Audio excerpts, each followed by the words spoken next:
All right, today's activity is actually going to utilize this table that you have in kind of a packet form, as well as the article entitled The Endocrine System.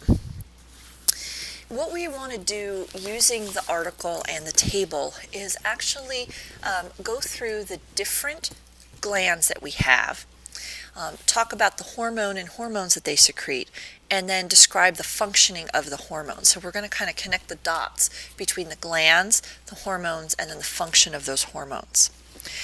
I wanted to kind of make a couple of general notes though for you.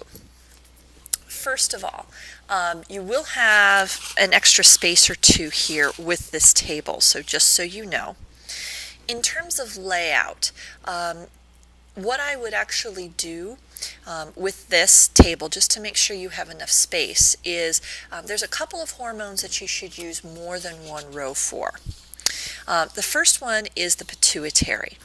I would actually make sure with the pituitary that you use 3 rows, and you need to divide up the hormones based on which portion of the pituitary is these hormones come from. If you look, there is an anterior lobe and a posterior lobe. And the anterior lobe has quite a few hormones. And so I would actually dedicate 2 rows of your table to the anterior lobe of the pituitary, and then use the 3rd row for the posterior lobe. Okay, just so that way you have plenty of room to include all of the hormones and the hormone functions. The other ones that you can use multiple rows for are the gonads, okay, because the gonads are kind of the general term for the combination, or for either the testes or the ovaries. So gonads would be the general, and then you can have a single row for the testes and a single row for the ovaries.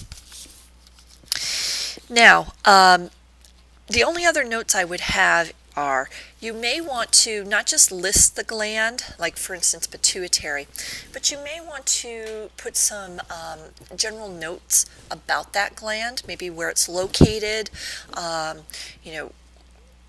some specific information that comes from the article, so maybe more than just the gland name there.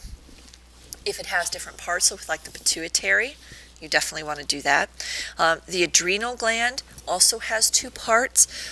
You can separate those if you wish into separate rows, but each separate part only has 1 hormone highlighted in this article, so you can combine them into 1 row.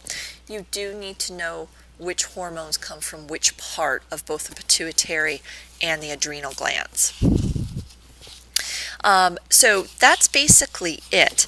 The hormones that we're looking for, they come from your vocabulary, so you do want to know the function, and you also, I can also put in there to try to help you, not just the function, but also the gland that it comes from.